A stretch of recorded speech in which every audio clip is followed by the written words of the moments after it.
My name is Rachel Torres. I'm 29 years old, and until 3 months ago, I thought I understood how the world worked. You did your job, you kept your head down, you were loyal to the people who gave you opportunities, and eventually that loyalty would be rewarded. I grew up in a small town called Riverside in rural Pennsylvania, the kind of place where the biggest employer was the paper mill and most people never left, where your reputation was everything and your word was supposed to mean something.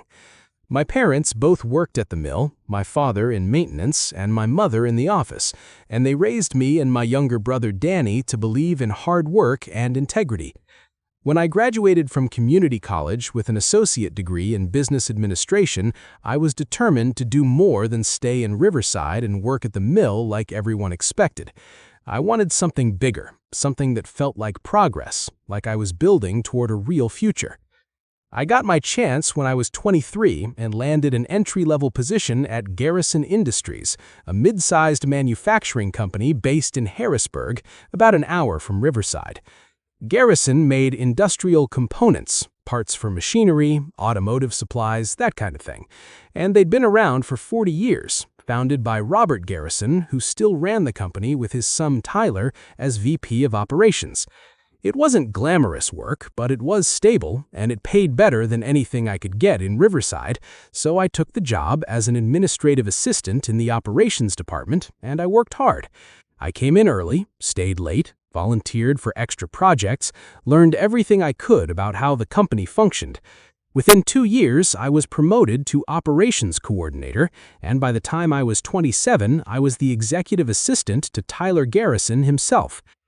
Tyler was 34, tall and good-looking in that effortless way some people are, with dark hair that was always perfectly styled and expensive suits that fit like they were made for him, which they probably were. He'd gone to an Ivy League school, had worked in consulting in New York for a few years before his father convinced him to come back and help run the family business, and he had that confidence that comes from never having to worry about money or whether you'd have a job next month. But he was also charming and friendly, the kind of boss who remembered your birthday and asked about your family, who made you feel like you were part of something important. I liked working for him. He was demanding but fair, and he seemed to genuinely appreciate the work I did, keeping his schedule organized, managing his correspondence, handling the thousand small details that kept his days running smoothly. The company itself was doing well, or at least that's what everyone said. We'd expanded into new markets, opened a second facility in Ohio, increased our workforce by 30% over 3 years. Robert Garrison, Tyler's father, was in his late 60s and had started stepping back from day-to-day operations, letting Tyler take on more responsibility, grooming him to eventually take over completely. There were about 200 employees total between both facilities, and the Harrisburg office where I worked had maybe 50 people: management, sales, accounting, HR, operations staff.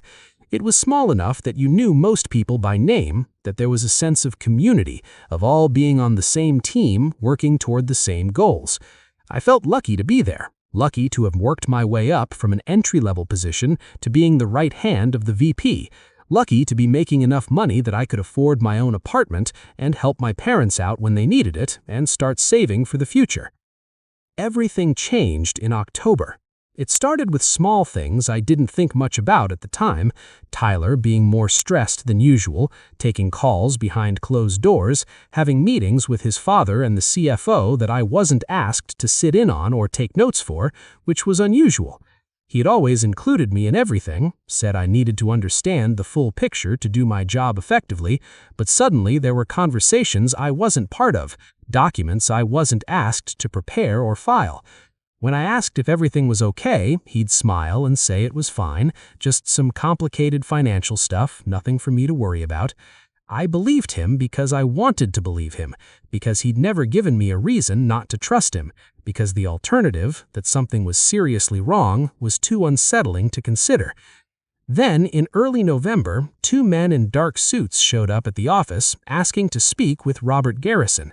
They were with the FBI investigating potential financial irregularities at the company, and they spent 3 hours in the conference room with Robert and the company's lawyer before leaving with boxes of documents. The office was buzzing with speculation after they left. What were they looking for? What had we done wrong? Were we in trouble? Would there be layoffs? Tyler called an all-staff meeting that afternoon and assured everyone that it was routine, that the government periodically audited companies in our industry, that we had nothing to hide and everything would be fine.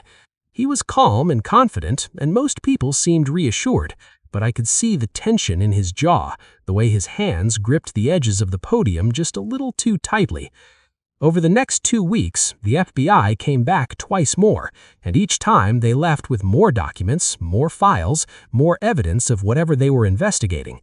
The mood in the office became tense and uncertain, people speaking in low voices, watching management nervously, wondering what was coming. Tyler was working longer hours, looked exhausted, and his usual charm had been replaced with a brittle irritability. He snapped at people over small mistakes, canceled meetings at the last minute, spent hours on the phone with lawyers speaking in tones too low for me to hear. I tried to be supportive, to anticipate what he needed before he asked, to keep things running smoothly despite the chaos, but I could feel something bad building, something that was going to break and change everything. The break came on a Tuesday morning in late November, the week before Thanksgiving. I arrived at the office at 7:30 like always, made coffee, checked Tyler's schedule for the day, started going through the emails that had come in overnight. Tyler arrived around 8, looking like he hadn't slept, and asked me to come into his office and close the door. My stomach dropped because I knew from his tone that whatever he was about to say was serious. He sat down behind his desk and I sat across from him, and for a long moment he just looked at me, his expression unreadable. "Rachel, I need to ask you something, and I need you to really think about your answer before you respond." I nodded, my heart starting to pound. "Okay." He leaned forward, his hands clasped on the desk. "How long have you been working here? 6 years?" I nodded again. "Almost 6 years, yes." He smiled, but it didn't reach his eyes. "And in that time, I'd like to think we've built a relationship based on trust. I've always tried to take care of you, to make sure you were compensated fairly, to give you opportunities to grow. Would you say that's accurate?" I felt a creeping sense of dread, but I answered honestly. "Yes, absolutely. You've been a great boss, Tyler.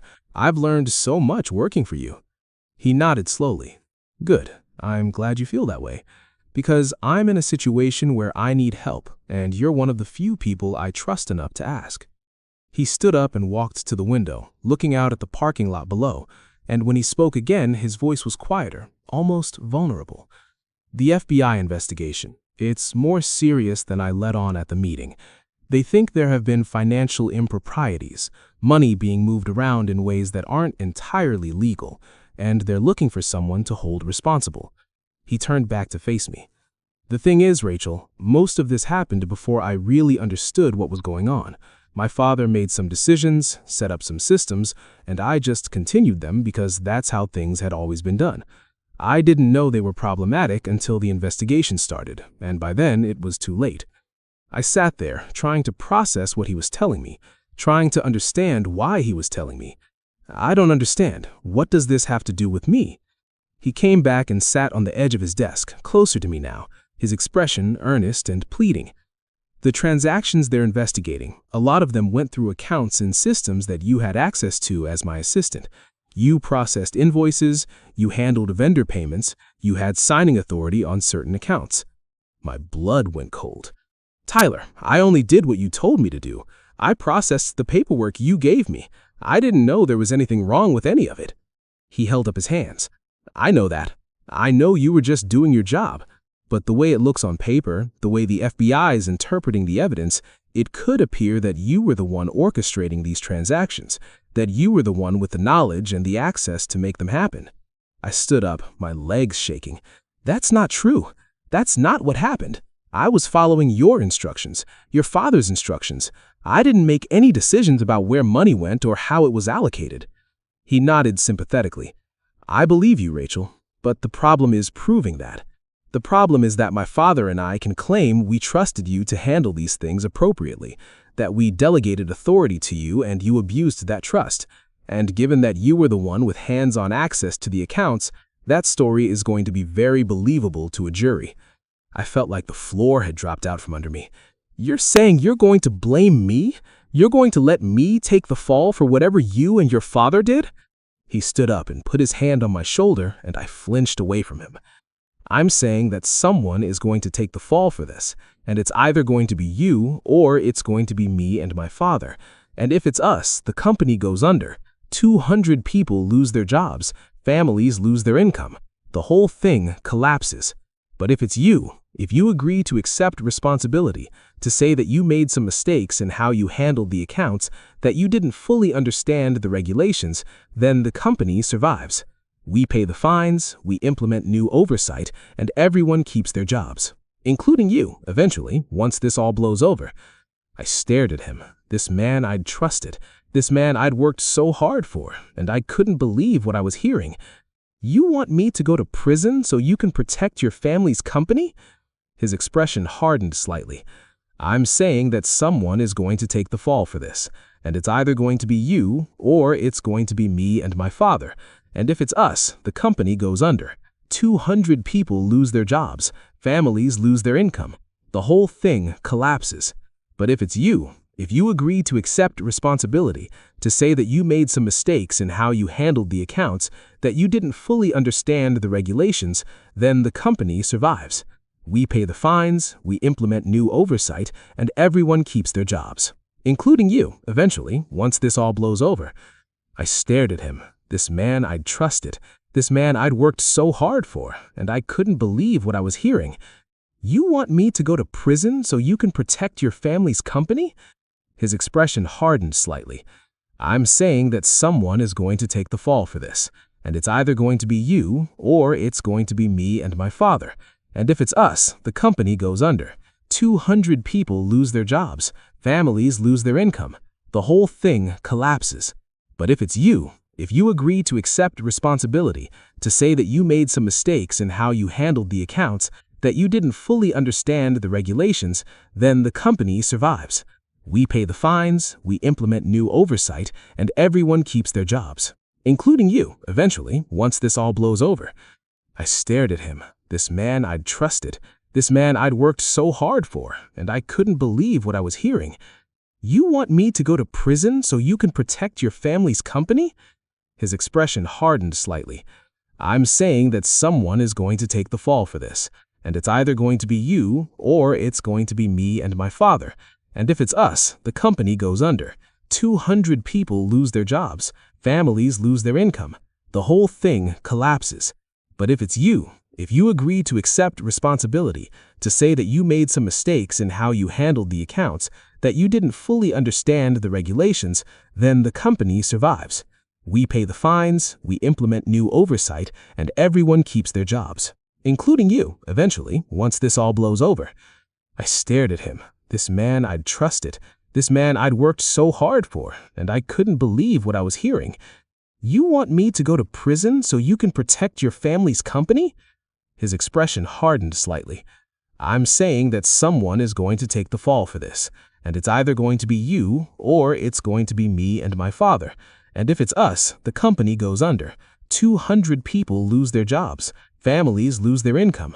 The whole thing collapses. But if it's you, if you agree to accept responsibility, to say that you made some mistakes in how you handled the accounts, that you didn't fully understand the regulations, then the company survives. We pay the fines, we implement new oversight, and everyone keeps their jobs. Including you, eventually, once this all blows over. I stared at him, this man I'd trusted, this man I'd worked so hard for, and I couldn't believe what I was hearing. You want me to go to prison so you can protect your family's company?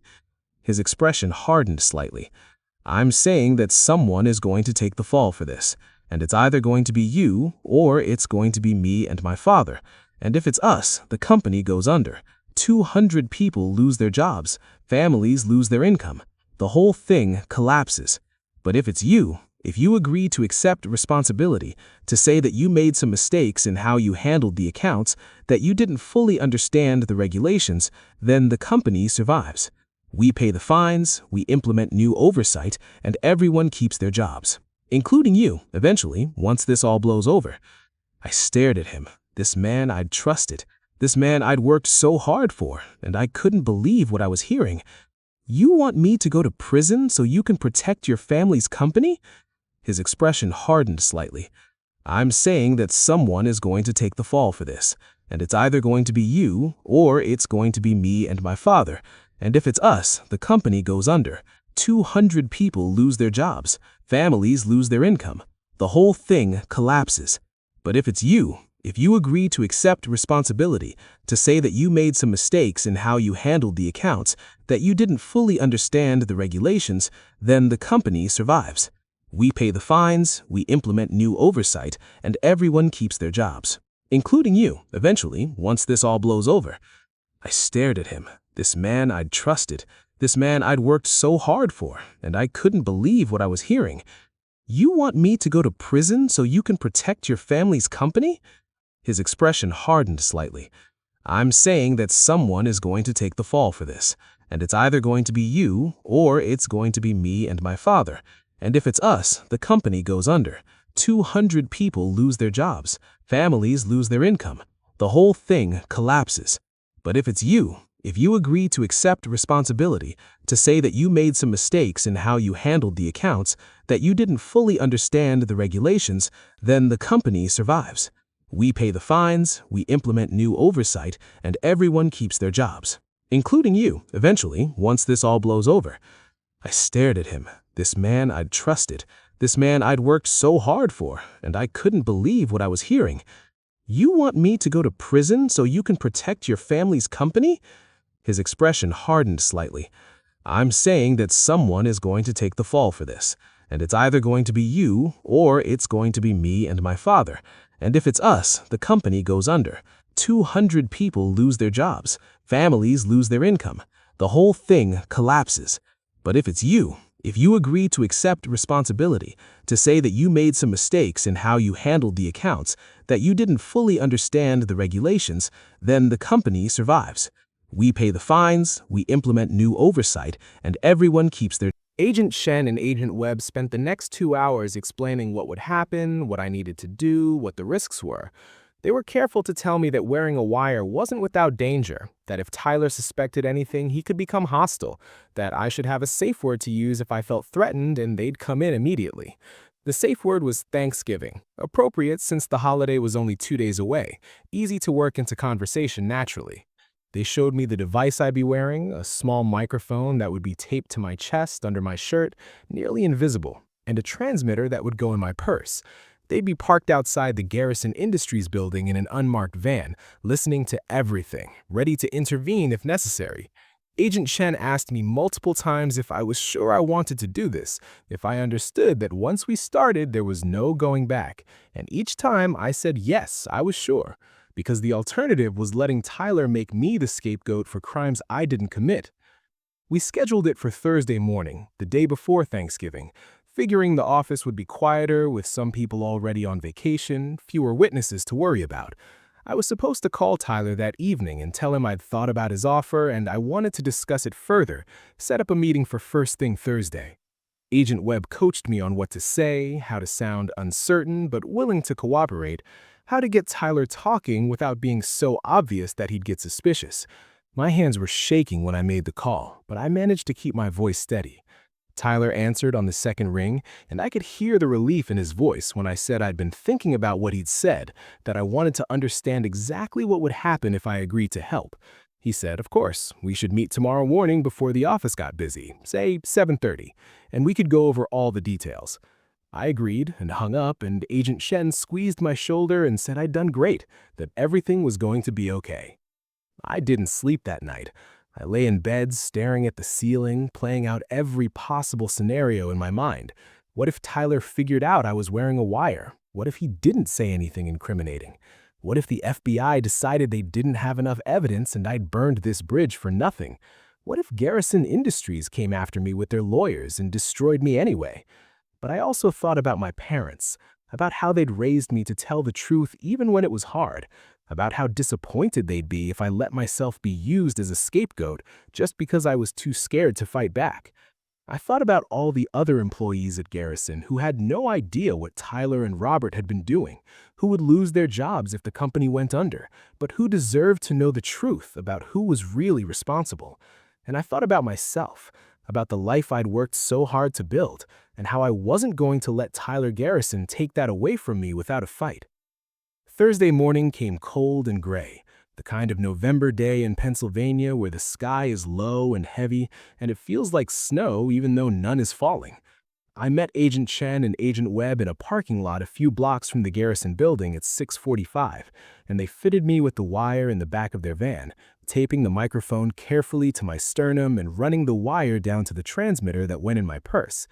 Agent Chen tested it, had me speak in normal tones while she listened through headphones, and she gave me a thumbs up. "You're going to do great," she said. "Just have a normal conversation, ask him to explain what he needs from you, let him talk. Don't push too hard or he'll get suspicious, but don't let him stay vague either. We need specifics, what he wants you to say, what he's offering in return, acknowledgement that what he's asking you to do is lie to federal investigators." I nodded, trying to calm my racing heart, and Agent Webb handed me a bottle of water. "Remember, if at any point you feel unsafe, work the word Thanksgiving into the conversation and we'll be there in 30 seconds. You're not alone in this, Rachel." I drank some water, checked my appearance in the van's mirror. I looked pale and scared, but that was probably appropriate given the conversation I was supposed to be having. And then I got out and walked the 3 blocks to the Garrison Industries building. The parking lot was nearly empty, just Tyler's BMW and a few other cars belonging to people who came in early. I used my key card to get in the front door and took the elevator up to the 3rd floor where the executive offices were. The lights were on in Tyler's office, and I could see him through the glass wall, sitting at his desk looking at his computer. I knocked on the doorframe, and his face broke into a smile that would have seemed warm and genuine if I didn't know what I now knew about him. "Rachel, come in. Close the door. Can I get you coffee?" I shook my head and sat down in the chair across from his desk, the same chair I'd sat in hundreds of times over the past few years, but everything felt different now, like I was seeing it all for the first time. "No, thank you. I just want to understand exactly what you're asking me to do." He nodded and leaned back on his chair, his expression becoming more serious. "Of course, I appreciate you coming in to talk about this. I know it's a lot to process." He paused, seeming to choose his words carefully. "The situation is this. The FBI has identified a series of transactions over the past 3 years that they believe constitute financial fraud. Money that was moved between accounts in ways that weren't properly documented, payments to vendors that may not have been legitimate, that kind of thing. The total amount they're looking at is around $2 million. I felt my stomach drop. $2 million? This was so much bigger than I'd realized. "And they think I'm responsible for moving that money?" Tyler shook his head. "They don't know who's responsible yet. That's what they're trying to figure out. But the way the accounts were set up, the way the transactions were processed, it's going to look like it was someone in operations with access to the vendor payment systems. And that's you, Rachel. You had signing authority. You processed the invoices. You initiated the transfers." I kept my voice steady, aware of the microphone taped to my chest, picking up every word. "But I only did what you and your father told me to do. I didn't create fake vendors or decide where money should go. I was following instructions." He leaned forward, his expression sympathetic. "I know that, and I believe that. But here's the problem. There's no paper trail of those instructions. When my father or I asked you to process a payment, we did it verbally, in person, or over the phone. There are no emails, no memos, no documentation that shows we were directing you. So from the FBI's perspective, it looks like you were acting independently." I felt a flash of anger. "That's because you and your father were careful to leave no paper trail. That was intentional, wasn't it? You set this up so that if anything went wrong, you could blame whoever was actually processing the transactions." He didn't deny it, just gave me a look that was almost apologetic. "My father has been in business a long time, Rachel. He understands how to protect the company and the family. That's not personal against you, it's just how these things work." "So what exactly are you asking me to do?" I needed him to say it clearly, explicitly, in a way the FBI couldn't misinterpret. He stood up and walked around the desk, perching on the edge of it like he had during our conversation earlier in the week. "I'm asking you to accept responsibility for the transactions the FBI is investigating, to say that you made some errors in judgment, that you didn't fully understand the regulations around vendor payments and account transfers, that you were trying to streamline processes and you made mistakes. You wouldn't be saying you intentionally committed fraud, just that you were negligent, that you should have been more careful. I stared at him. But that's not true. I wasn't negligent. I did exactly what you told me to. He sighed. Rachel, I understand this is difficult, but think about the alternative. If you don't accept responsibility, then the FBI is going to keep digging, and eventually they're going to try to pin this on me or my father.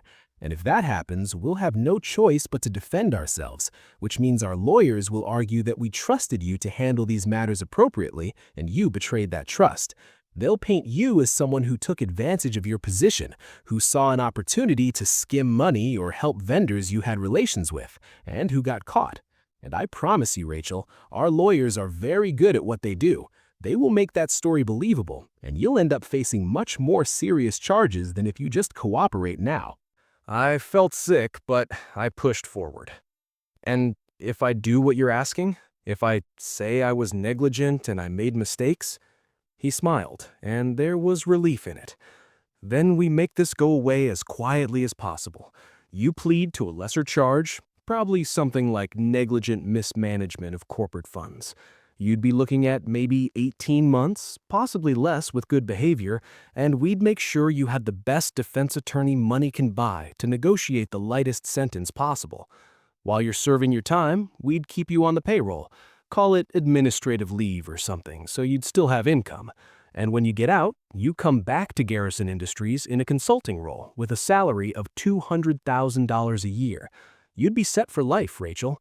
You'd never have to worry about money again. I let the silence hang for a moment, making sure the microphone caught every word he'd just said. You're offering me $200,000 a year to go to prison for crimes you and your father committed. He held up his hands. I'm offering you financial security in exchange for helping to resolve a difficult situation in a way that protects the company and all the people who work here. Think about it, Rachel. If this company goes under, 200 families lose their income right before the holidays. Is that what you want? Do you want to be responsible for that? I felt the manipulation in his words, the way he was trying to make me feel guilty for consequences that were entirely his and his father's fault, and I had to work to keep my voice calm. What about the truth, Tyler? Don't the FBI and the courts deserve to know what actually happened? His expression hardened slightly.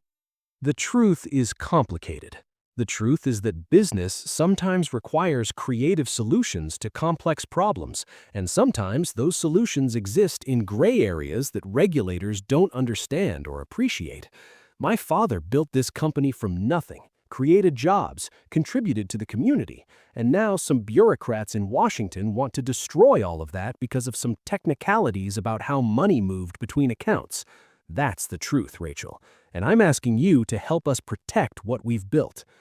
I took a breath, thinking about Agent Chen and Agent Webb listening to this in their van, hoping I'd gotten enough, hoping this would be sufficient to prove what Tyler was trying to do. I need to think about this more. This is my life we're talking about, Tyler. 18 months in prison, a criminal record, all of that. He stood up and put his hand on my shoulder, and I had to force myself not to pull away. I understand, but I need an answer soon, Rachel. The FBI is moving fast, and we need to get ahead of this. Can you give me an answer by tomorrow? Tomorrow was Thanksgiving. I thought about the safe word, about whether I needed to use it, but Tyler didn't seem threatening, just manipulative and desperate. I'll let you know tomorrow, I said, standing up and grabbing my purse. I need to talk to my family, think about what's best for everyone. He walked me to the door. Just remember, Rachel, we take care of our people at Garrison. You've been loyal to us, and we'll be loyal to you. This is going to work out, I promise. I walked out of his office, down the hallway to the elevator, and I didn't let myself react until I was outside the building and around the corner where the FBI van was parked. Agent Chen opened the back door and I climbed in, and she immediately started unhooking the wire from my chest. "You did amazing," she said, and I could hear the excitement in her voice. "We got everything we needed. Him admitting that there's no paper trail of instructions, him offering you money to take the fall, him threatening that their lawyers would destroy you if you didn't cooperate, all of it." Agent Webb was grinning. "Rachel, you just handed us a case on a silver platter. Tyler Garrison is going down, and so is his father." I sat there in the back of the van, the adrenaline starting to wear off, and I felt tears prick my eyes. What happens now? Agent Chen finished removing the equipment and sat down next to me. "Now we get arrest warrants for Tyler and Robert Garrison. We'll execute them tomorrow, Thanksgiving Day, which isn't ideal timing, but we can't risk them destroying evidence or fleeing once they realize you didn't agree to their plan. We'll need you to come in and give a formal statement, and eventually you'll testify before a grand jury and possibly a trial. But Rachel, you're not in trouble. You're a witness, not a suspect. You did the right thing." Agent Webb handed me a bottle of water. "You should go home, try to relax, spend Thanksgiving with your family. We'll be in touch tomorrow after we make the arrests. And Rachel, thank you. People like the Garrisons think they can get away with anything because they have money and power, and you just proved they can't." I drove home in a daze, my hands shaking on the steering wheel, and when I got to my apartment, I sat on the couch and finally let myself cry, from relief, from fear, from the sheer emotional exhaustion of the past week. I'd done it. I'd stood up to Tyler. I'd refused to be his scapegoat, and I'd helped the FBI build a case against him. But I also knew that this was just the beginning, that there would be months of legal proceedings ahead, that Tyler and Robert would hire expensive lawyers who would try to discredit me, that my name would be in the news and people would have opinions about what I'd done. I thought about calling my parents, but decided to wait until after the arrests were made, until I could explain everything properly. Instead, I took a long shower, changed to comfortable clothes, and tried to process everything that had happened. That evening, my phone rang. It was a number I didn't recognize, and I almost didn't answer, but something made me pick up. "Rachel Torres?" a woman's voice asked. "Yes, who is this?" There was a pause. "My name is Jennifer Kowalski. I used to work at Garrison Industries in accounting. I left about a year ago, and I just heard through some former colleagues that the FBI is investigating the company. I think I might have information that could help." My heart started racing. "What kind of information?" Jennifer's voice was quiet, nervous. "Information about how Robert and Tyler Garrison were moving money around, using fake vendors and shell companies. I saw things when I worked there, things I was told to keep quiet about, and I've felt guilty ever since I left. If you're working with the FBI, if you're trying to expose what they did, I want to help." I gave her Agent Chen's contact information and told her to call immediately. And after we hung up, I sat there feeling a strange sense of validation. I wasn't the only one who'd seen what the Garrisons were doing. I wasn't the only one they'd tried to manipulate or silence. And now, maybe there would be enough evidence, enough witnesses, enough truth coming to light that Tyler and Robert wouldn't be able to lie their way out of this. I thought about Tyler sitting in his office right now, probably feeling confident that he'd convinced me to take the fall, probably already planning how he'd spin the story to the media and the employees. He had no idea that everything he said that morning had been recorded, that federal agents were preparing arrest warrants, that his carefully constructed world was about to come crashing down. I spent Thanksgiving morning alone in my apartment, too anxious to eat, watching the clock and waiting for Agent Chen to call. She finally did, around noon.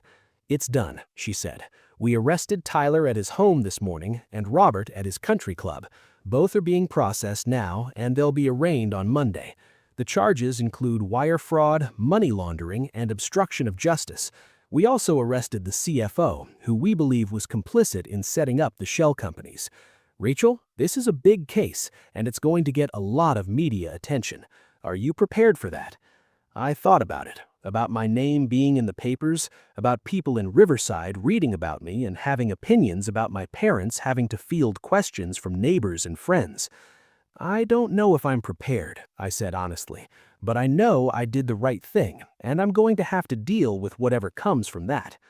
Agent Shan's voice was warm.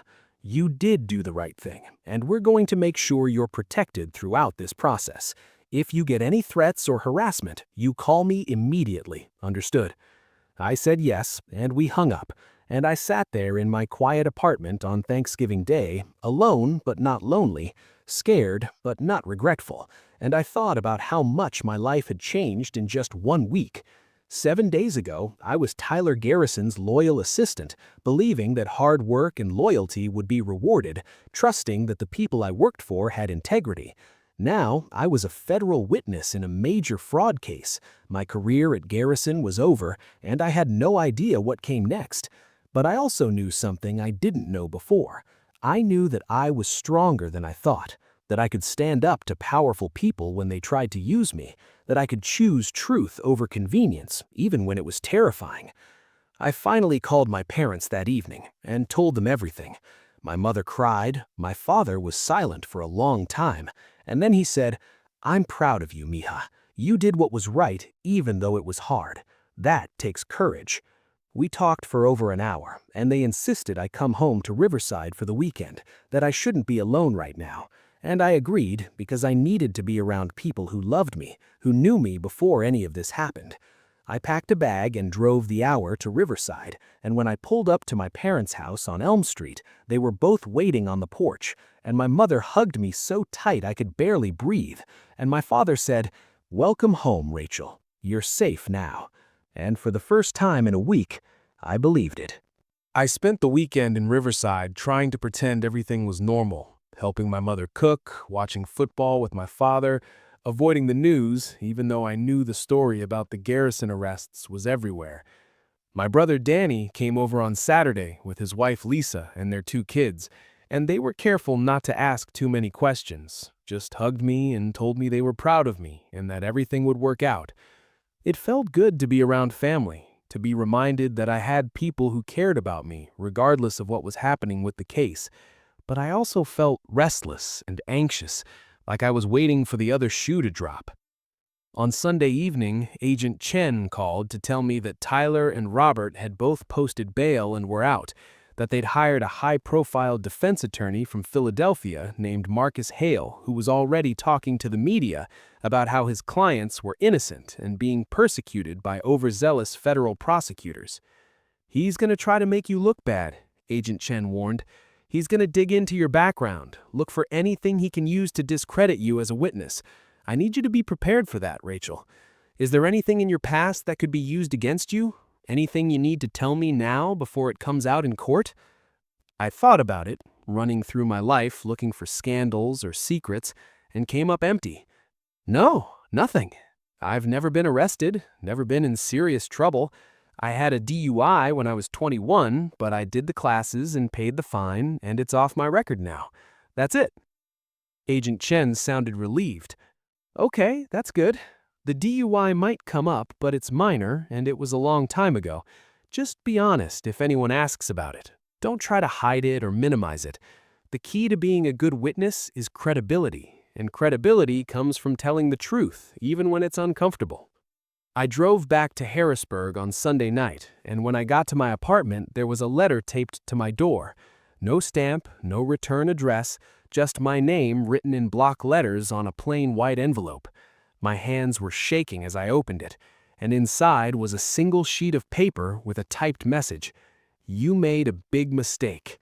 The Garrisons take care of their friends and destroy their enemies. Watch your back." I immediately called Agent Chen and read her the message, and she told me to put it in a plastic bag and not touch it anymore, that she'd send someone to pick it up in the morning and have it analyzed for fingerprints. "This is witness intimidation," she said, her voice hard. "This is a federal crime. Whoever sent this is going to regret it." I asked if I should be worried, if I was in danger, and she said they'd arrange for regular patrols past my apartment, that I should vary my routine and be aware of my surroundings, but that threatening letters were usually just attempts to scare people, not precursors to actual violence. I barely slept that night, jumping at every sound, checking the locks on my doors and windows multiple times. In the morning, an FBI agent came to collect the letter, and Agent Chen called to tell me that they were taking the threat seriously, that they'd increased surveillance on Tyler and Robert to make sure they weren't planning anything. She also told me that Jennifer Kowalski, the former Garrison accountant who'd called me on Thanksgiving, had come in and given a statement that corroborated everything I'd said, and added new details about how the fraud scheme had worked. She kept copies of documents, Agent Chen said, and I could hear the excitement in her voice. Emails, spreadsheets, internal memos that show Robert and Tyler directing the creation of fake vendors and the movement of money. This is huge, Rachel. Between your testimony and her documents, we have an airtight case. I should have felt relieved, but instead I felt exposed and vulnerable, like I'd painted a target on my back, and now I was just waiting to see who would take a shot. I couldn't go back to work at Garrison. I'd been placed on administrative leave pending the outcome of the investigation, which was corporate speak for "we don't want you here anymore." So I spent my days in my apartment, watching TV, scrolling through news articles about the case, seeing my name mentioned as a cooperating witness, and wondering what people were saying about me. Some of the comments on the news articles were supportive, calling me brave for standing up to the Garrisons, but others were vicious, calling me a traitor and a snitch, saying I was probably just as guilty and trying to save myself. I tried not to read them, but I couldn't help it. Couldn't stop myself from seeking out the opinions of strangers who knew nothing about me or what I'd been through. A week after the arrests, I got a call from a reporter at the Harrisburg-Patriton News asking if I'd be willing to do an interview about my experience at Garrison Industries. I told her I couldn't comment on an ongoing investigation and hung up, but she called back twice more before I blocked her number. Then other reporters started calling, and someone found my email address and sent me interview requests, and I felt like I was under siege. Agent Chen told me not to talk to any media, that anything I said could potentially compromise the case, and I was happy to comply because the last thing I wanted was more attention. But the attention came anyway. A local TV station ran a story about the case and used my LinkedIn photo without permission, and suddenly people I hadn't talked to in years were reaching out, some offering support, others just being nosy, wanting to know the details so they could gossip about it. In mid-December, I was called to testify before a federal grand jury. Agent Chen prepared me for 2 days beforehand, going over the questions the prosecutor would ask, coaching me on how to answer clearly and concisely, reminding me that the defense attorneys wouldn't be there, so I didn't need to worry about being cross-examined. The grand jury was meeting in the federal courthouse in Harrisburg, an imposing building downtown, with marble floors and high ceilings and security checkpoints. I was nervous walking in, aware that somewhere in this building, Tyler and Robert and their expensive lawyers were probably strategizing about how to beat the charges, how to make me look unreliable or vindictive. The prosecutor, a woman in her 40s named Diana Reeves, met me outside the grand jury room and walked me through what would happen. "Just tell the truth," she said. "Answer the questions I ask, don't volunteer extra information, and if you don't know something or don't remember, it's okay to say that. The grand jury is on our side. They're here to determine if there's enough evidence to indict, and trust me, there's more than enough." I was in the grand jury room for about 90 minutes, sitting in a chair facing 23 ordinary citizens who'd been called to serve, answering questions about my role at Garrison Industries, about the transactions I'd processed, about my conversations with Tyler and Robert, about the meeting where Tyler asked me to take the fall for him. Diana Reeves played the recording from that meeting, and I watched the grand jurors' faces as they listened to Tyler offering me money to go to prison for him, and I saw anger and disgust in their expressions. When I finished testifying, Diana thanked me and told me I did great, and 2 days later, Agent Chen called to tell me that the grand jury had returned indictments against Tyler, Robert, and the CFO on multiple counts of fraud, money laundering, and obstruction of justice. This is going to trial. Probably not until next summer, given how backed up the courts are, but it's happening. And Rachel, you're going to be our star witness. Christmas came and went in a blur. I went back to Riverside and spent the holidays with my family, trying to focus on normalcy and tradition, but the case was always there in the background, a weight I couldn't put down.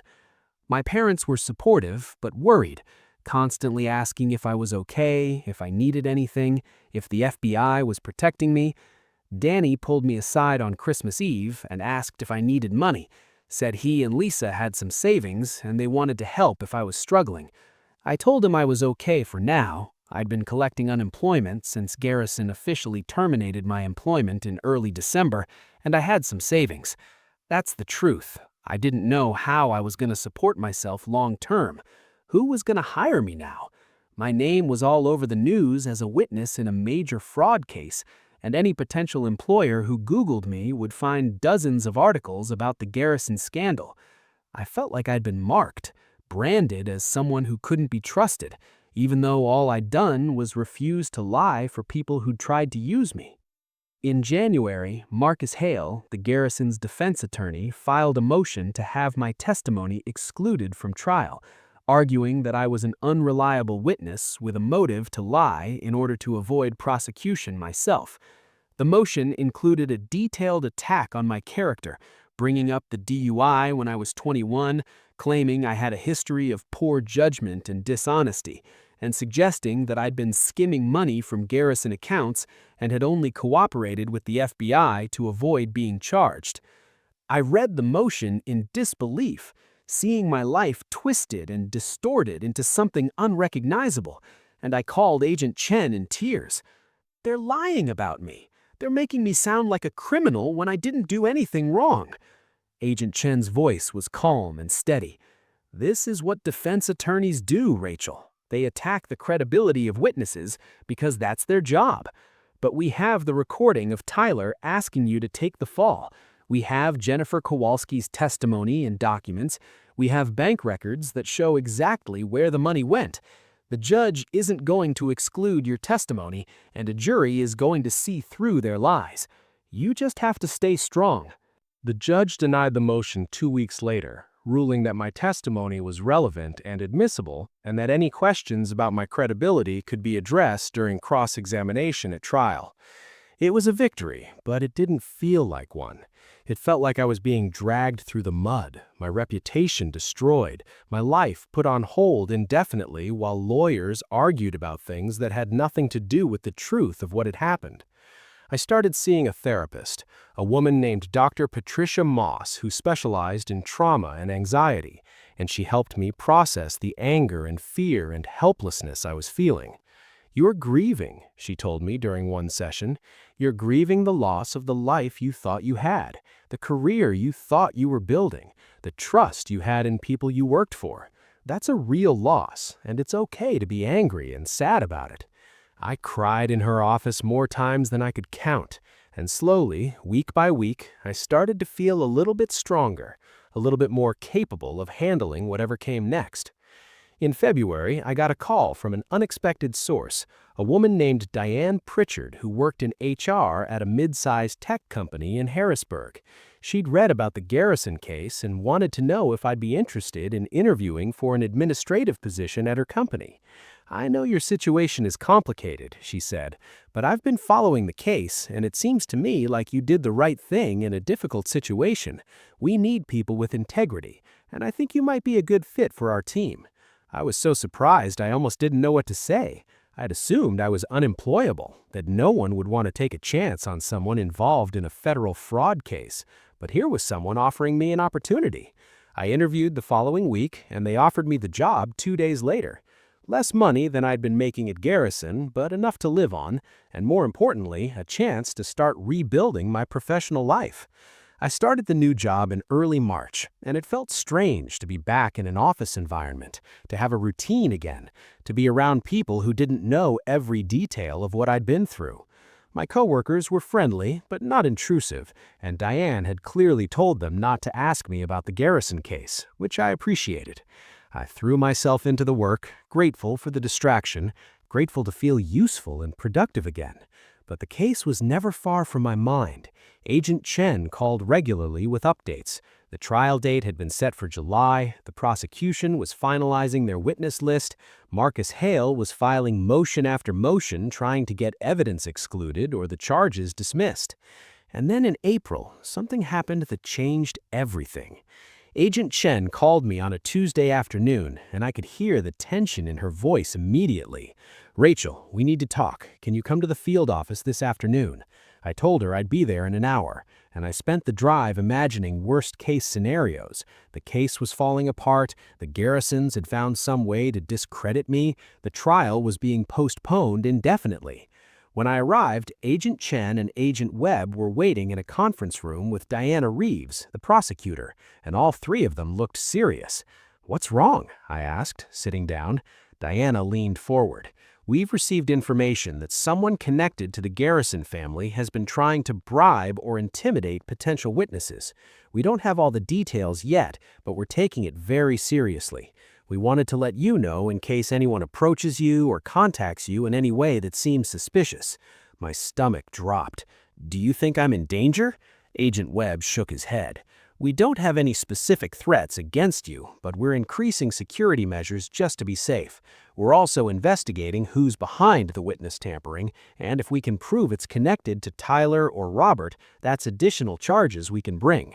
Agent Chen added, "In the meantime, I want you to be extra careful. Don't meet with anyone you don't know, don't accept packages or deliveries you're not expecting, and if anyone contacts you asking about the case or offering you anything, you call me immediately. Understood?"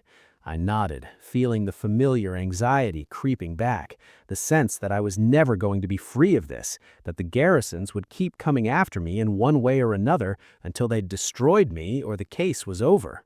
2 weeks later, the witness tampering investigation bore fruit.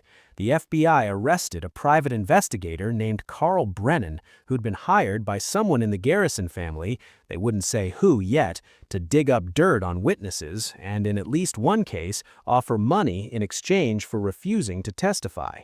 Carl Brennan, facing his own federal charges, agreed to cooperate and revealed that he'd been hired by Robert Garrison's brother-in-law, a wealthy real estate developer named Thomas Keller, who'd been trying to protect his sister and her family. Thomas Keller was arrested and charged with witness tampering and obstruction of justice, and the prosecution added those charges to the overall case against the Garrison family. It was becoming a sprawling legal nightmare, and I was right in the middle of it. In June, a month before the trial was scheduled to start, Marcus Hale reached out to Diana Reeves with a plea offer. Tyler and Robert would plead guilty to reduced charges in exchange for lighter sentences and the agreement that certain details about the fraud scheme wouldn't be made public. Diana called me to ask what I thought, and I didn't even have to consider it. "No," I said. "They tried to make me take the fall for what they did. They threatened me, they attacked my reputation, they tried to intimidate witnesses. They don't get to plead out and avoid accountability. I want this to go to trial. I want a jury to hear what they did." Diana was quiet for a moment, then said, "Okay, I'll tell Hale we're not interested. But Rachel, you need to understand that going to trial means you're going to be cross-examined by one of the best defense attorneys in the state. He's going to try to make you look bad, to poke holes in your story, to make the jury doubt you. Are you ready for that?" I thought about everything I'd been through in the past 8 months, the fear, the anxiety, the attacks on my character, the nights I couldn't sleep, the relationships that had been strained or broken, the career I'd had to rebuild from scratch. And I thought about Tyler sitting in his office offering me money to go to prison for him, about Robert Garrison building a fraud scheme and then looking for someone else to blame when it fell apart, about all the people who'd been hurt by their greed and their arrogance. "Yes," I said, "I'm ready. Let's go to trial." The trial began on a hot Monday morning in mid-July at the federal courthouse in Harrisburg.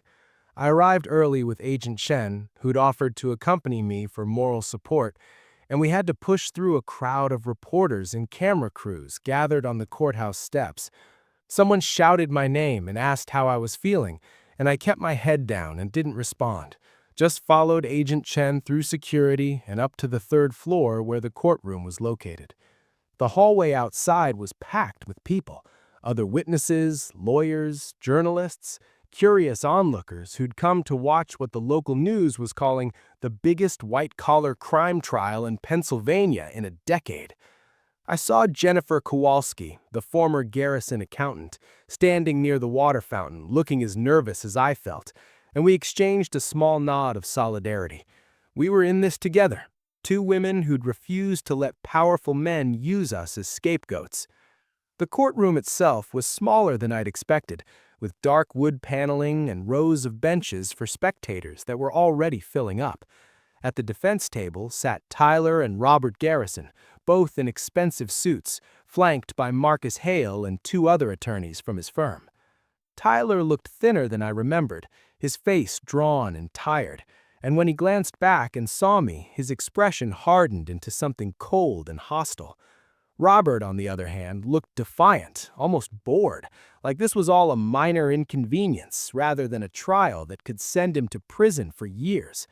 At the prosecution table, Diana Reeves was organizing stacks of documents with the help of two junior prosecutors, and she looked up and gave me an encouraging smile when I entered.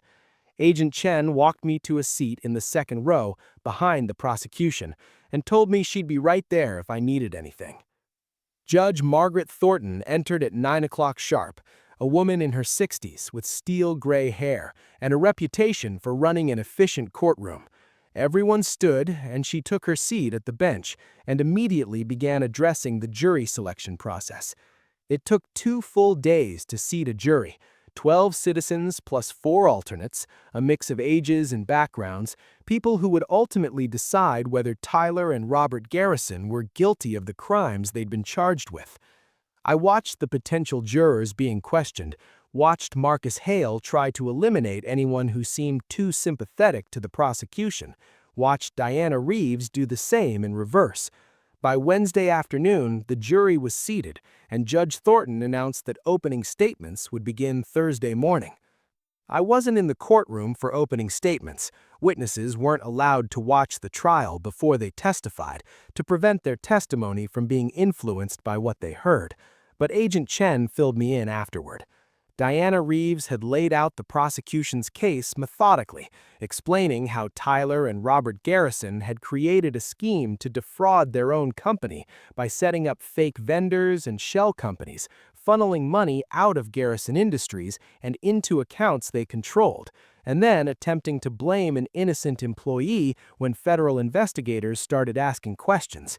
She'd told the jury about the recording of Tyler asking me to take the fall, about Jennifer Kowalski's documents showing the paper trail of the fraud, about the witness tampering that had occurred when the Garrisons realized their scheme was unraveling. She was compelling, Agent Chen said. The jury was paying attention, taking notes. I think we're starting strong. Marcus Hale's opening statement, according to Agent Chen, had been a masterclass in misdirection. He'd acknowledged that money had moved through Garrison Industries in irregular ways, but he'd argued that this was the result of poor accounting practices and inadequate oversight, not intentional fraud. He'd painted Tyler and Robert as hard-working businessmen who'd trusted their employees to handle financial matters appropriately, only to discover that some of those employees, meaning me and potentially others, had taken advantage of that trust. He'd told the jury that the recording of Tyler's conversation with me had been taken out of context, that Tyler had been trying to protect the company and its employees, not obstruct justice. And he'd promised that by the end of the trial, the jury would see that the real criminals were the people who'd betrayed the Garrisons' trust, not the Garrisons themselves. He's good, Agent Chen admitted. He's going to make this harder than we'd like. But we have the evidence, Rachel. We have the truth on our side. The prosecution spent the first week of trial calling witnesses to establish the foundation of their case. FBI agents who'd investigated the fraud, forensic accountants who'd traced the money through various accounts and shell companies, Garrison Industries employees who testified about the company's normal procedures and how the fraudulent transactions had deviated from those procedures. I sat in the witness waiting room for most of this, reading, pacing, trying not to think about the fact that I'd be called to testify soon. Dr. Moss, my therapist, had given me some breathing exercises to use if I felt myself getting anxious, and I practiced those until they became automatic. On Sunday evening, my mother called and told me she and my father were driving up to Harrisburg in the morning, that they wanted to be in the courtroom when I testified. I told her she didn't have to do that, that it might be uncomfortable or boring, but she said, "You're our daughter, and you're doing something brave. We're going to be there to support you." I cried after we hung up, grateful for parents who believed in me even when the rest of the world seemed determined to tear me down. Monday morning came too quickly. I dressed carefully in a navy blue suit that Diana had helped me pick out, professional but not flashy, the kind of outfit that said credible witness rather than trying too hard. Agent Chen picked me up at 8 and drove me to the courthouse, and we went through the now familiar routine of pushing through reporters and riding the elevator to the 3rd floor. My parents were already there, sitting in the back row of the courtroom, and seeing them gave me a surge of courage. I could do this. I could walk into that courtroom and tell the truth and face down Tyler Garrison and his expensive lawyers, because I had people who loved me and believed in me, and that was more powerful than anything the Garrisons could throw at me. Diana called me to the stand at 9:30. I walked through the courtroom, acutely aware of everyone watching me: the jury, the judge, the spectators, the reporters, Tyler and Robert and their legal team. I placed my hand on the Bible and swore to tell the truth, the whole truth, and nothing but the truth. And then I sat down in the witness box and looked out at the sea of faces. Diana started with easy questions, establishing who I was, where I'd grown up, my education, how I'd come to work at Garrison Industries. Her voice was warm and encouraging, and I felt myself starting to relax slightly. Then she moved into the substance of my testimony, what my role had been at Garrison, what kind of access I'd had to financial accounts, what instructions I'd received from Tyler or Robert about processing payments and transfers. "Did you ever initiate a financial transaction without being directed by Tyler Garrison or Robert Garrison?" Diana asked. "No, I only processed transactions that they specifically instructed me to process. I didn't have the authority to move money on my own initiative." Diana nodded. "And were these instructions typically given in writing or verbally?" I took a breath. "Almost always verbally, either in person or over the phone. There was very rarely a paper trail." Diana let that sit for a moment, then asked, "Did you ever question why there wasn't more documentation?" I nodded. "A few times early on, I asked if we should be keeping better records. Tyler told me that the company preferred to keep things streamlined, that too much paperwork slowed down operations. I trusted him, so I didn't push back." Diana walked me through specific transactions that the FBI had identified as fraudulent, showing me bank records and invoices on a screen visible to the jury, asking me to confirm that I'd processed them and explain what instructions I'd been given. For each one, I explained that Tyler or Robert had told me to make the payment, had provided the vendor information, had assured me it was legitimate.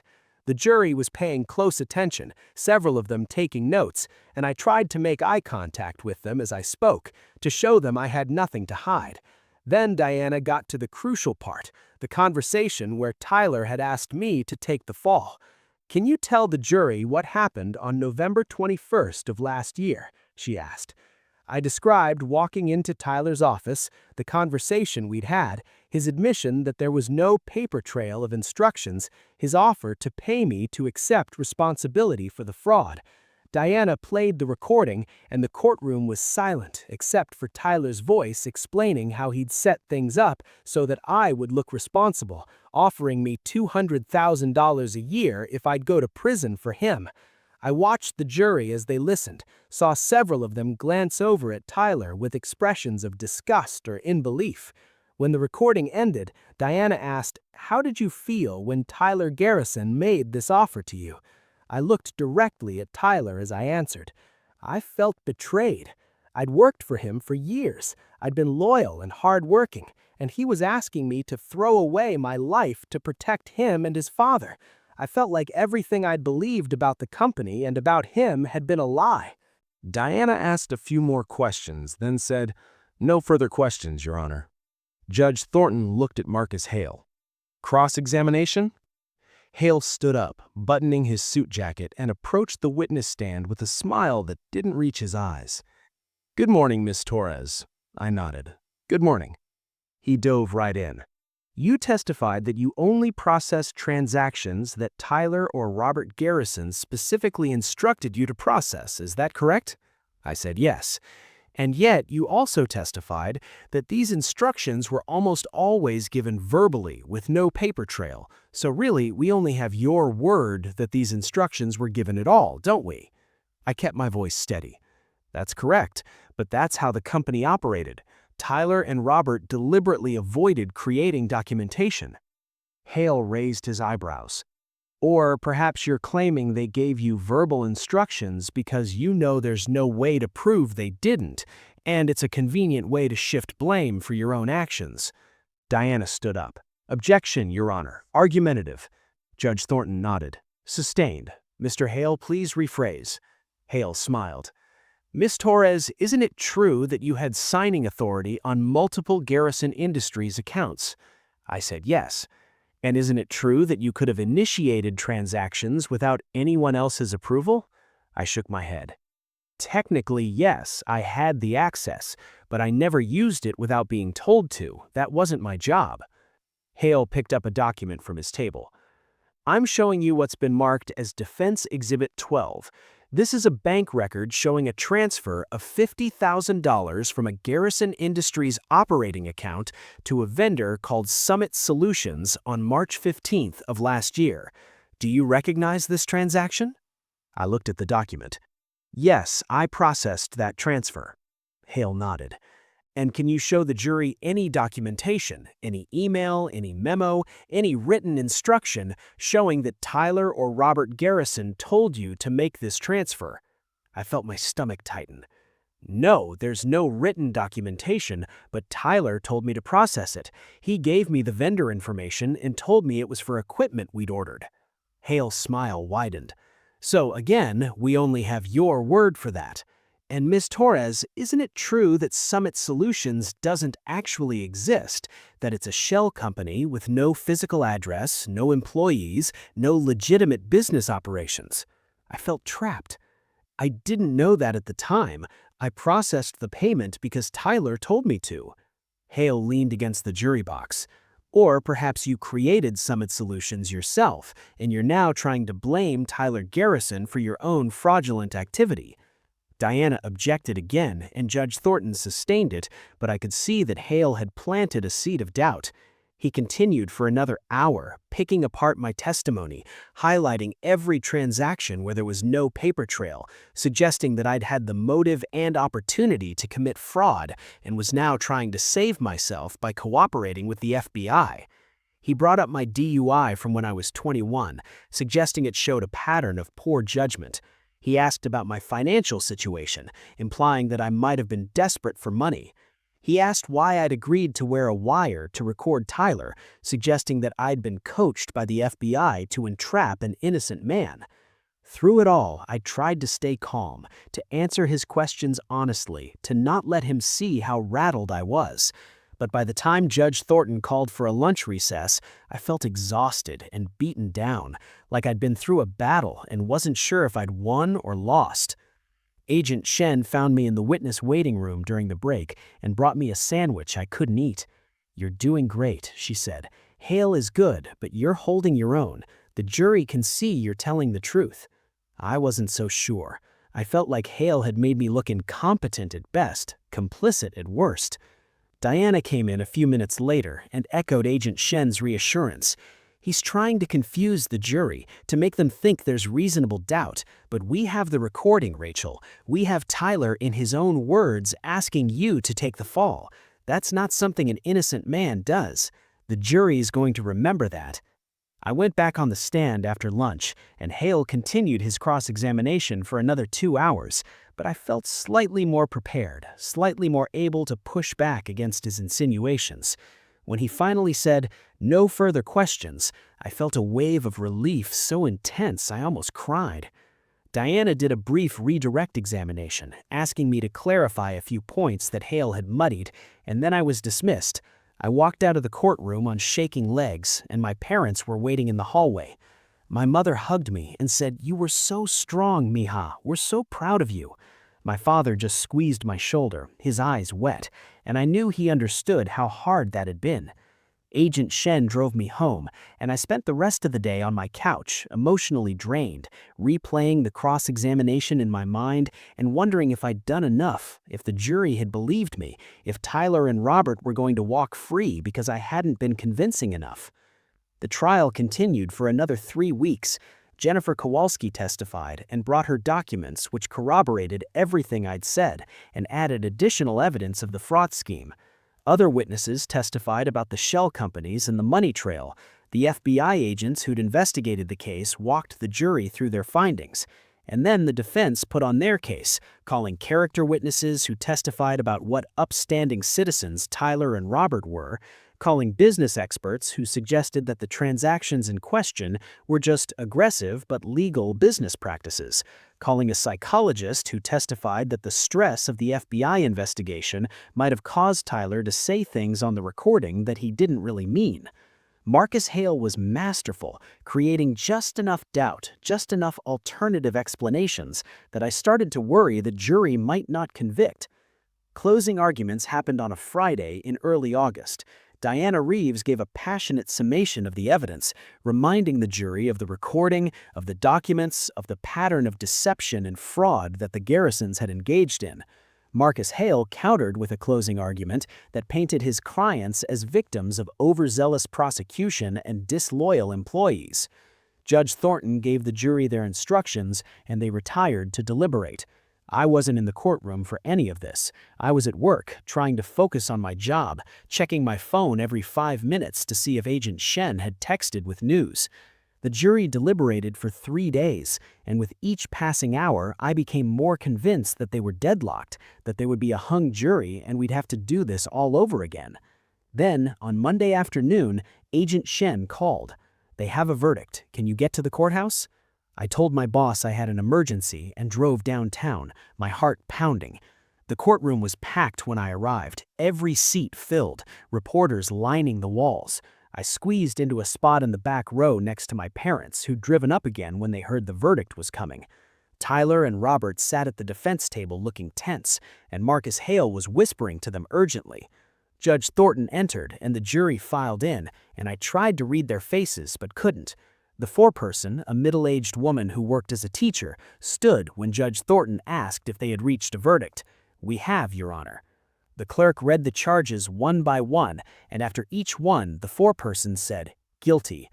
Wire fraud, guilty. Money laundering, guilty. Obstruction of justice, guilty. All counts, both defendants, guilty on everything. I felt my mother grab my hand and squeeze, felt tears streaming down my face, felt a weight I'd been carrying for 9 months finally lift.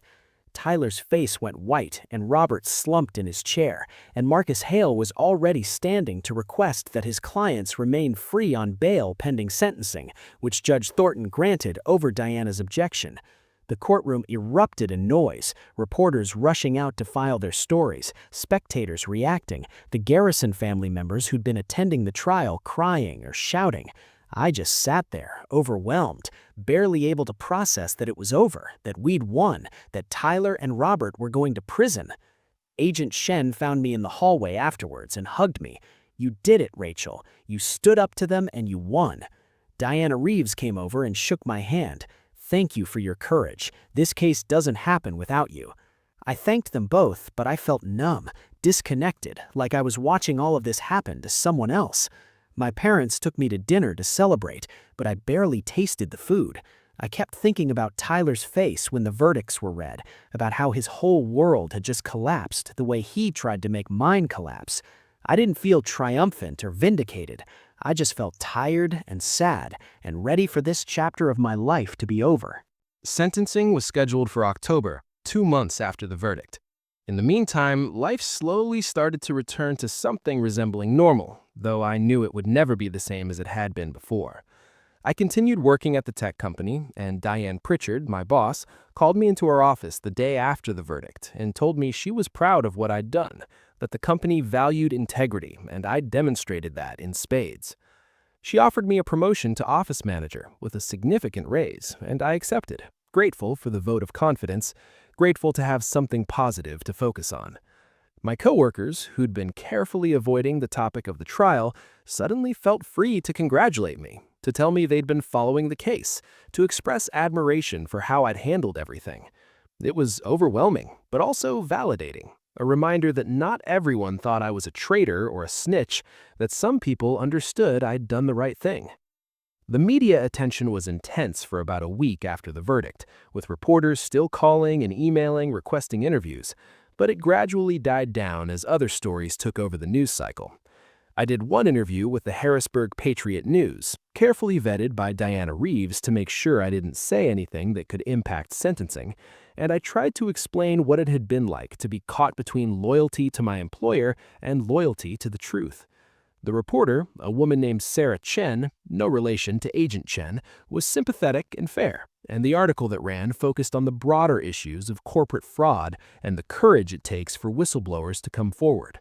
I got dozens of messages after it published, mostly supportive, a few hateful, and I learned to stop reading the comments sections because nothing good ever came from that. In September, I got an unexpected call from a lawyer named Patricia Vance who specialized in employment law. She'd read about my case and wanted to know if I'd considered filing a wrongful termination lawsuit against Garrison Industries. "You were fired in retaliation for cooperating with a federal investigation," she explained. "That's illegal, and you're entitled to compensation, back pay, damages for emotional distress, possibly punitive damages given how egregious their conduct was." I told her I'd think about it, but honestly, I was exhausted by legal proceedings, and the thought of more depositions and court appearances made me want to crawl into bed and never come out. Dr. Moss, my therapist, encouraged me to at least meet with Patricia and hear what she had to say. So I did, and by the end of the meeting, I'd agreed to let her file the lawsuit. "You deserve justice," Patricia said, "and more practically, you deserve to be compensated for what they put you through. Let me fight this battle for you." The lawsuit was filed in late September, and Garrison Industries, which was now being run by a court-appointed administrator since both Tyler and Robert were awaiting sentencing and the board had forced them out, settled within 3 weeks for an undisclosed sum that Patricia said was very generous. I signed the settlement agreement and received a check that was more money than I'd ever seen in my life, enough to pay off my student loans, build a real savings account, and start thinking about buying a house instead of renting an apartment. It felt surreal, like I was being rewarded for the worst experience of my life, but Patricia reminded me that it wasn't a reward, it was compensation for the damage Garrison Industries had done to my career and my reputation, and I'd earned every penny of it. Sentencing day arrived on a cold Tuesday in mid-October. I wasn't required to be there, but Diana Reeves had asked if I wanted to give a victim impact statement, and after talking it over with Dr. Moss and my parents, I decided I did.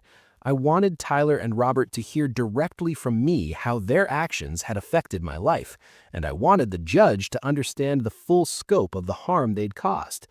I spent a week writing and rewriting my statement, trying to find the right words to convey the fear and anxiety and anger I'd felt, the nights I couldn't sleep, the relationships that had been strained, the career I'd had to rebuild. Dr. Moss helped me refine it, making sure it was honest but not vindictive, powerful but not melodramatic.